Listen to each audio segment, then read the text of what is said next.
Assalamualaikum warahmatullahi wabarakatuh. Halo semuanya, selamat datang kembali di channel Acun Hobi bareng gue Rezandi.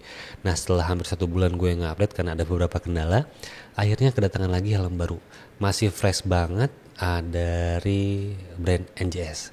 Kemungkinan ini bisa jadi best recommendation helmet pada saat ini, NJS Kairos.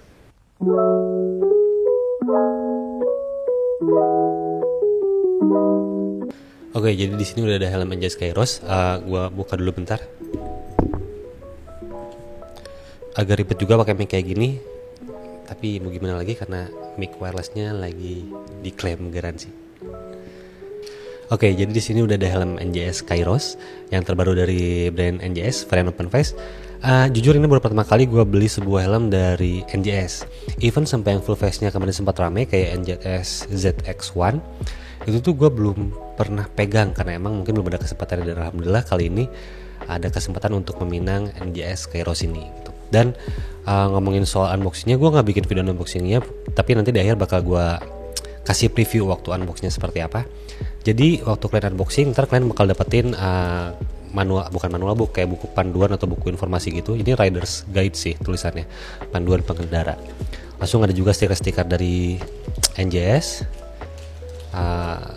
Isinya ada stiker-stiker juga di dalamnya, dan ada dapat ini kayak pin lock post atau tear off post.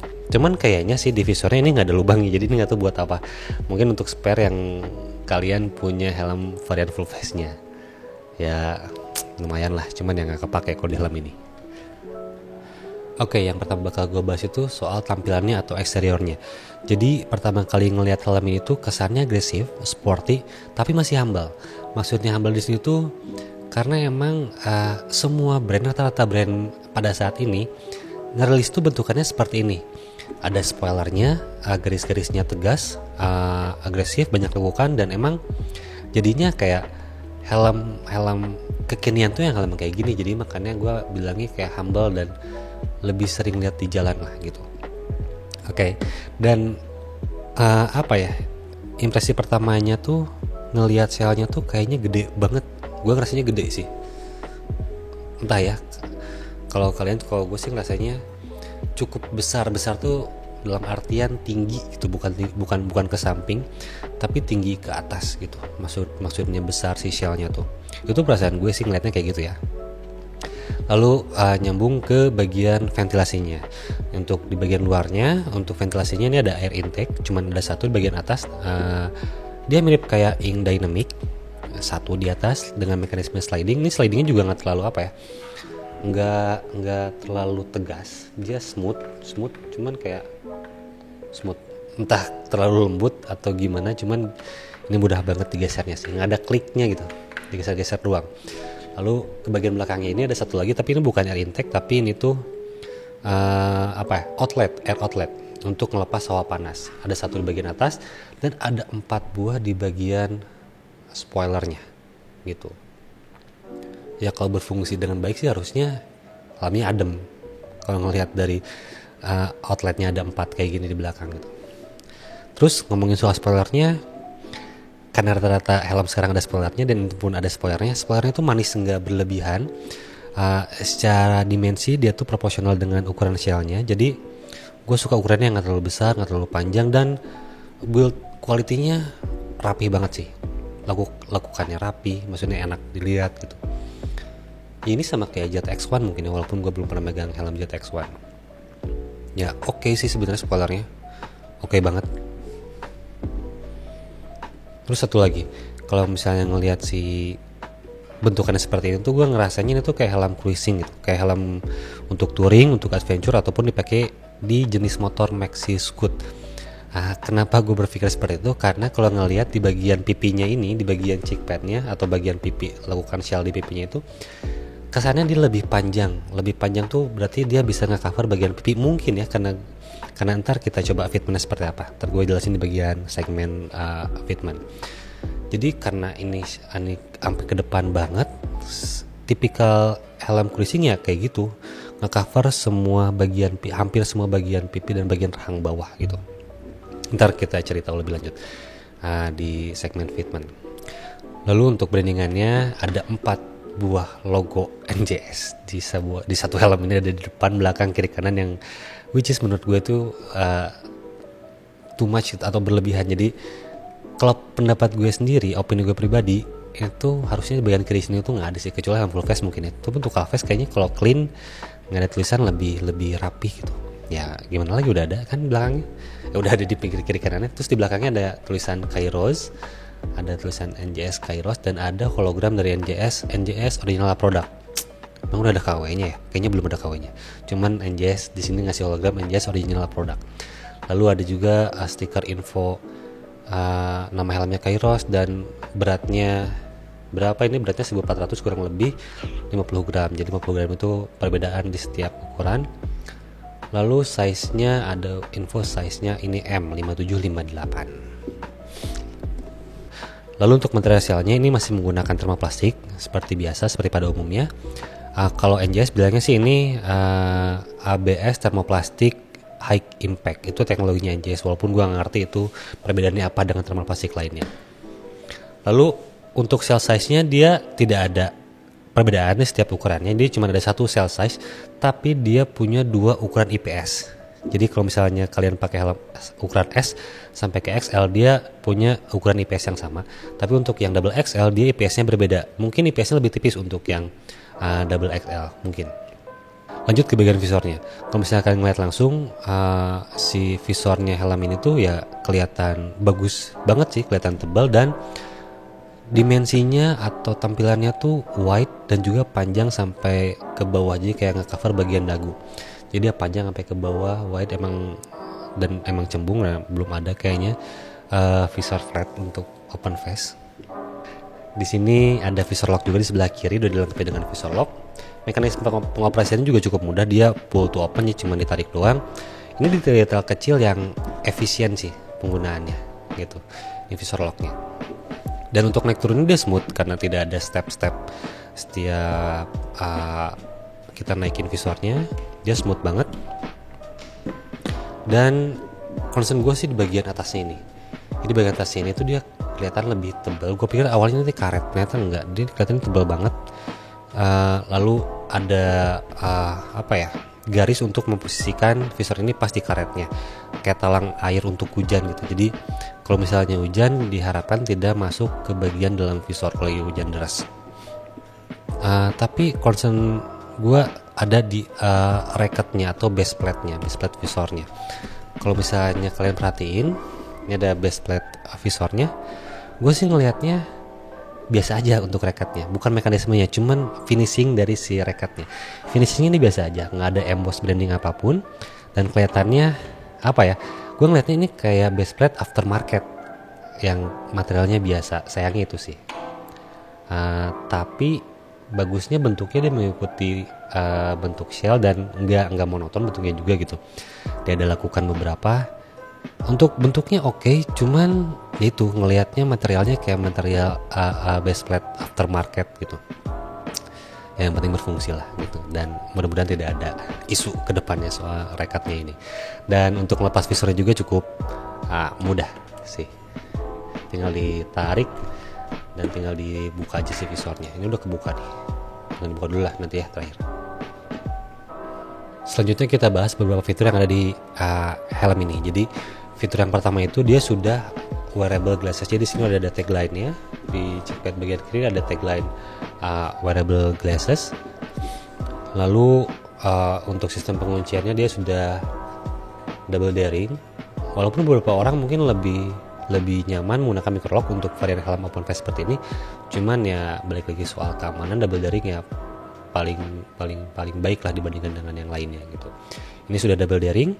Lalu di sini juga ada slot untuk speaker intercom. Jadi dia sudah intercom ready. Untuk detailnya mungkin ntar bakal gue liatin waktu gue ngebongkar si inner pen-nya. Jadi yang pertama udah wearable glasses, yang kedua dia udah sistem pengamanan double daring, dan yang terakhir dia udah ada slot intercom. Tapi sayangnya dia belum punya sun visor. Untuk ngakalinnya, NJS ini ngasih visor light smoke kayak gini, walaupun nggak terlalu gelap, cuman kesannya lebih berbeda dibandingkan dengan helm-helm lainnya atau brand lainnya. Jadi dia udah dikasih visor light smoke bawaannya, nggak clear banget dan nggak smoke banget lah. Atau nih kalau misalnya siang teduh banget nggak ya gitu, atau cukup adem atau enggak ya. Cuman kalau feeling gue sih ya cukup sih, cuma kalau lagi terik banget ya mendingan ganti pakai yang lebih gelap. Kalau nggak salah sih si NJS sudah ngasih teaser dia bakal rilis visor iridium dan juga beberapa visor berwarna lainnya gitu yang lebih gelap dibandingkan dengan yang orinya. Oke, sekarang kita lanjut ke bagian interiornya. Kalau misalnya kita lihat di sini interiornya tuh dia didominasi dengan warna hitam, jadi all black, temanya all black, dan ada emboss Kairos di dalamnya, tapi sini ada emboss juga ZX1 Kairos untuk di crown padnya. Untuk materialnya sendiri menurut gue ini cukup baik, halus gitu, untuk bagian dalamnya tuh halus, nggak kasar, paddingnya cukup tebal untuk yang crown pad, tapi untuk yang cheek pad kayaknya kurang tebal deh, kurang tebal nih gitu. Dan bagian atasnya, bagian cheek pad atasnya tuh dia kosong karena emang untuk jalur bingkai kacamata karena dia wearable glasses gitu. Dan ini removable pads, bisa dibuka semua. Sekarang coba gue buka dulu si interiornya.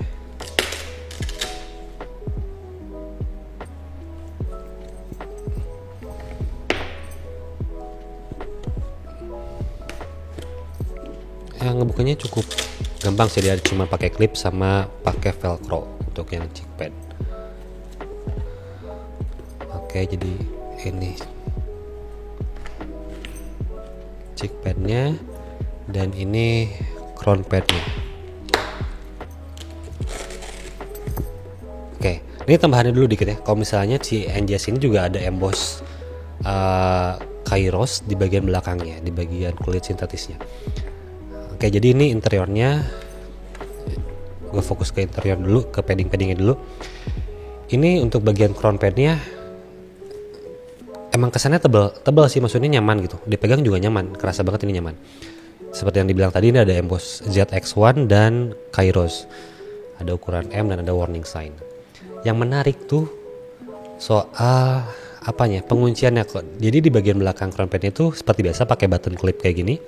Tapi untuk bagian depannya tuh dia nggak pakai button clip apapun, beda dengan beberapa helm lainnya. Kalau misalnya kayak kan ada beberapa yang diselipin bagian depannya, lalu ada beberapa helm juga rata-rata helm tuh pakai clip juga depannya, seperti kayak yang di belakangnya gini, depannya pakai clip juga. Tapi kan untuk NJS Kairos ini dia pakai velcro untuk crown pad bagian jidatnya, ditempelin pakai velcro doang.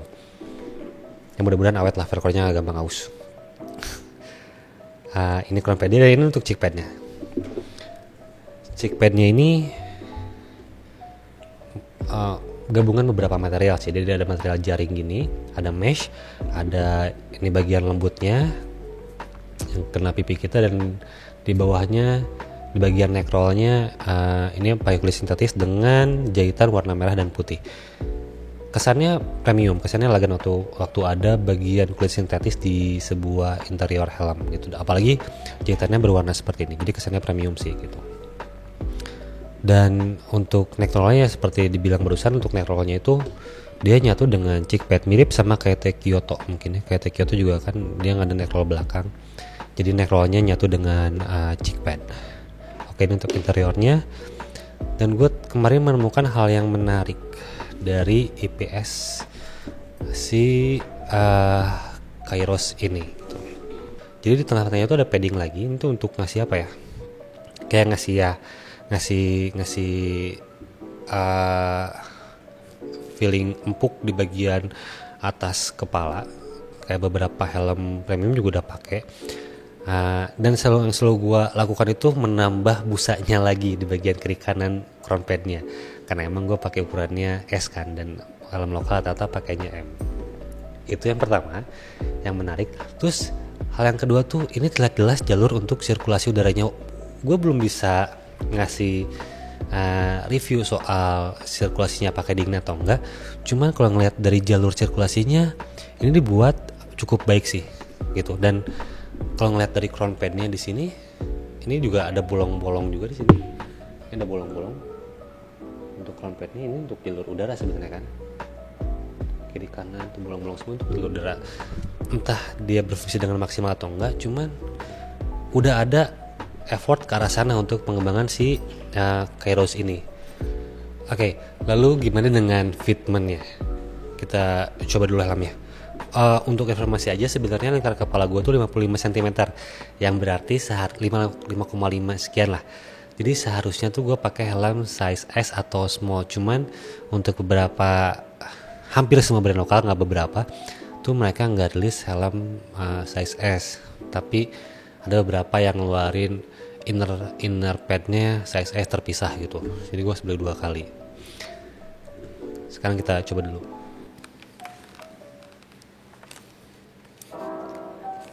Gede banget ya, ada ruang yang gede sih, kesannya gede banget lah, kayak tenggelam gitu ke kepala kita tuh. Cuman kalau ngeliat dari posisi jidatnya, frame-nya kan ada ukuran nih. Kalau misalnya kalian beli helm, apakah kegedean kecil atau pas, tuh lihat dari posisi jidatnya, apakah pas di tengah, turun dekat alis, atau malah di bagian atas kayak gini nih. Nah berarti kalau ke bagian atas kayak gini dia masih kekecilan biasanya, atau yang tenggelam tuh yang kayak gini nih sampai ke jidat gitu, bisa tenggelam gini. Harusnya di posisi seperti ini, dan posisi seperti ini tuh enak sih untuk crown padnya. Oke, fair aja buat membandingin dengan kayak TNFJ. Yang paling kerasa itu bagian belakangnya, bagian tengkorak belakang. Jadi untuk helm Kairos ini dia lebih ke cover tengkorak bagian belakang dibandingkan kayak TNFJ. Jadi kerasa banget punduk tuh kelindungin gitu. Beda NFJ tuh lebih ngatung gitu. Lalu untuk cheek padnya ini yang dibahas di awal, helm ini kayak touring oriented, karena emang ini sampai depan banget. Dia cuman satu jari atau beberapa senti untuk nyentuh ke bagian mulut kita. Cuman sayangnya kurang ngepres, apakah entah emang ini helm kegedean di gue, atau emang harusnya si shellnya lebih menyempit, harusnya lebih menyempit ke depan kayak gini nih gitu. Jadi sekarang gue ngeliat dari di frame nih, bagian sini tuh tebal banget dibandingkan muka gue yang kecil gitu. Iya tuh. Tapi bentuknya keren ya, kayak helm touring gitu, aman banget nih. Nah ngomongin soal cheek pad ini yang longgar kayak gini, entah ini isu atau enggak, cuman akhirnya tadi sempat dari Tokopedia-nya, si NJS ngeluarin cheek pad ukuran S, dan semuanya inner pad, crown pad S, cheek pad ukuran S.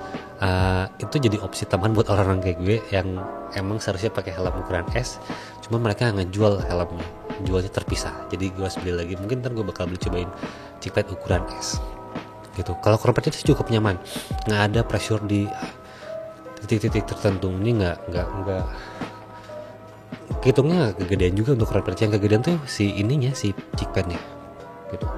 Lalu visornya,